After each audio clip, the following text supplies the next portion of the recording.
नमस्कार, आप देख रहे हैं न्यूज़ 9 भारत और मैं हूं आपके साथ अशोक चौहान। देश और दुनिया की तमाम खबरों पर आइए डालते हैं एक नजर।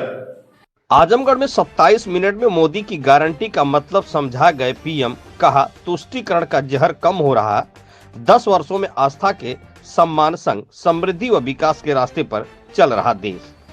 आजमगढ़ के मंदुरी में अपने 27 मिनट के संबोधन में नरेंद्र मोदी ने आजमगढ़ की जनता से लेकर देश को कई संदेश दिए और अब की बार 400 पार की हुंकार भरवाकर मोदी की गारंटी का मतलब समझा गए। अपने संबोधन की शुरुआत में उन्होंने कहा कि आज आजमगढ़ का सितारा चमक रहा है। एक जमाना था जब दिल्ली से कोई कार्यक्रम होता था तो आजमगढ़ में काम का उद्घाटन होता था। आज आजमगढ़ में कार्यक्रम हो रहा है। यहाँ से आजमगढ़ समेत देश भर में 34,700 करोड़ की योजनाओं का लोकार्पण व शिलान्यास हो रहा है। आज आजमगढ़ में कार्यक्रम हो रहा है और देश भर के लोग यहाँ से जुड़े हुए हैं। आजमगढ़ को कभी पिछड़ा समझा जाता था, आज विकास का नया अध्याय लिखा जा रहा है। आजमगढ़ के साथ ही श्रावस्ती, मुरादाबाद, अलीगढ़, चित्रकूट में भी एयरपोर्ट का लोकार्पण हो रहा है। इसके साथ रेलवे और सड़कों के कार्यों का भी लोकार्पण शिलान्यास हो रहा है। लेकिन कई विपक्षी नेता जो पुरानी सोच के हैं, उनका कहना है कि चुनाव का मौसम है, इसलिए मोदी ऐसा कर रहा है। लेकिन वह नहीं जानते कि मोदी दूसरी मिट्टी का इंसान है, जो 19 में शिलान्यास किया, उसका उद्घाटन भी किया और उनके किसी कार्य को चुनाव के चश्मे से न देखें। देश को 2047 में विकसित समृद्ध बनाने की अनंत यात्रा मोदी कर रहा है और इसको लेकर विकास का पहिया दौड़ रहे हैं। विकास परियोजना के लिए उन्होंने जनता को बधाई दी और कहा कि कितनी बड़ी संख्या में लोग आशीर्वाद देने आए हैं। साथ ही कहा कि मोदी एक गारंटी देता है कि आजमगढ़ आजन्म विकास का गढ़ रहेगा। यह मोदी की गारंटी है। आज आजमगढ़ में एक नया इतिहास लिखा जा रहा है। भोजपुरी में पीएम ने बोला कि जय भी आजमगढ़ का रहे वाला है, सबके बहुत खुशी मिलत हुई। एकरे पहले जब पूर्वांचल एक्सप्रेस का लोकार्पण करे आयल रहनी, अब आजमगढ़ में मेडिकल कॉलेज और अपना यूनिवर्सिटी रही। पढ़ाई और दवाई के लिए बनारस जाए की जरूरत नहीं बा। जातिवाद और परिवारवाद के भरोसे इंडी गठबंधन की नींद उड़ रही है। जातिवाद और तुष्टीकरण को लोगों ने देखा, अब पिछले कुछ वर्षों से विकास की राजनीति देख रहे हैं। यहाँ के लोगों ने माफिया और कट्टरता को देखा, आज आजमगढ़ की जनता कानून का राज देख रही है। आजमगढ़ कभी छोटा पिछड़ा शहर था और आज इसको कोई पूछने वाला नहीं था, लेकिन आज तेजी से विकास के रास्ते पर चल रहा है। औद्योगिक विस्तार भी हो रहा है। आधुनिक इंफ्रास्ट्रक्चर के चलते छोटे शहरों में भी अर्बनाइजेशन को ताकत बनाकर आगे ले जा रहा है। सबका साथ सबका विकास डबल इंजन की सरकार का मूल मंत्र है। वही किसानों को लेकर कहा कि किसानों को कई गुना एमएसपी मिली। गन्ना के लाभकारी मूल्य में 8% बढ़ाया गया। पहले गन्ना किसानों को पैसा नहीं मिलता था। हजारों करोड़ का बकाया जो रुका था उसको भुगतान कराया।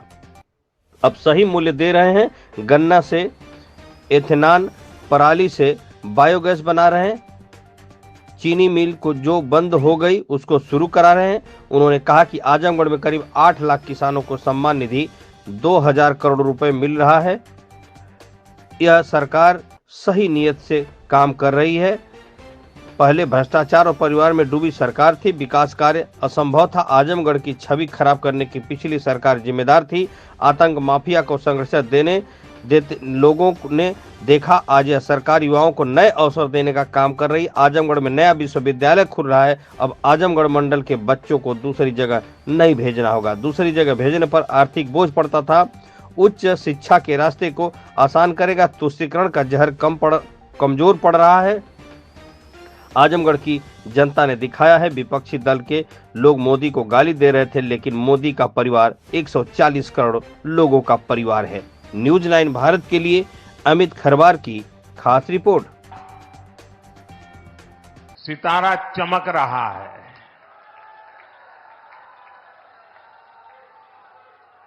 एक जमाना था जब दिल्ली से कोई कार्यक्रम हो और देश के अन्य राज्य उसके साथ जुड़ते थे।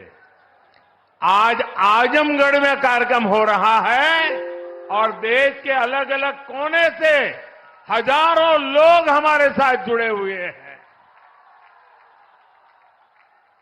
जो हजारों लोग जुड़े हैं, मैं उन सबका भी स्वागत करता हूं, अभिनंदन करता हूं। साथियों,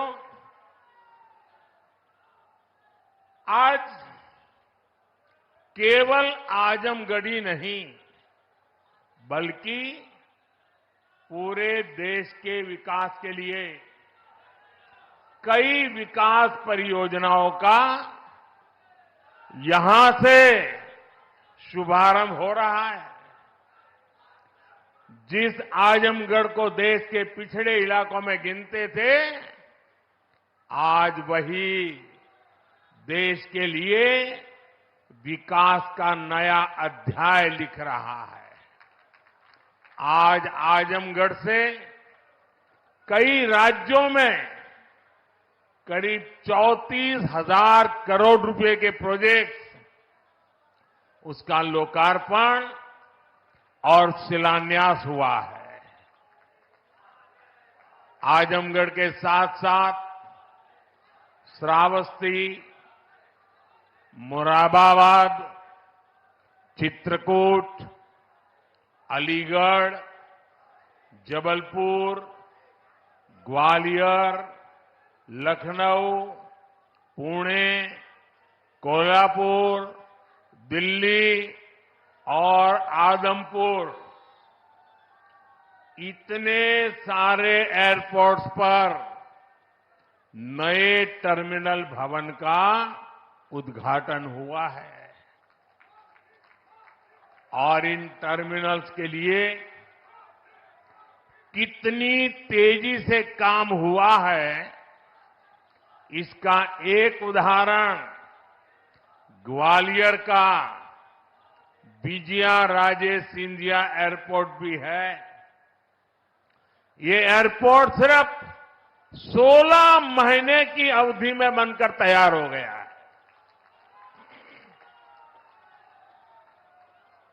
आज कडप्पा, बेलगावी और हुबली, ये 3 हवाई अड्डों पर नए टर्मिनल भवनों का शिलान्यास भी किया गया है। ये सारे प्रयास देश के सामान्य मानवी के लिए हवाई जहाज की यात्रा को और ज्यादा सहज और सुलभ बनाएंगे। लेकिन साथियों, आप देखिए, पिछले कई दिनों से मेरे समय की मर्यादा के कारण मैं एक ही स्थान पर से देश के अनेकों प्रोजेक्ट का लोकार्पण कर रहा हूं। जी सरिता, क्या करने आई हैं यहाँ युवाओं के लिए मोदी जी का? क्या कहे हैं? कुछ आश्वासन दिए हैं आपको? उसका शुभारंभ भी किया गया। आप लोगों को कुछ आश्वासन दिए हैं? आजमगढ़ में एयरपोर्ट खुला था, खुशी है कि ना आपके? गोरखपुर या प्रयागराज जाना पड़ता हैं? बच्चों को दूसरे शहर पढ़ने के लिए भेजने पर है ना खुशी रही। माँ बाप को जो जी जी, बोझ पड़ता है। एयरपोर्ट खुला था जी खुली, जौन काम हो रहा जी। अच्छा काम कर रहे हैं, अच्छी खुशी है। हमारे जी। युवाओं के लिए उच्च शिक्षा के रास्ते को आसान है।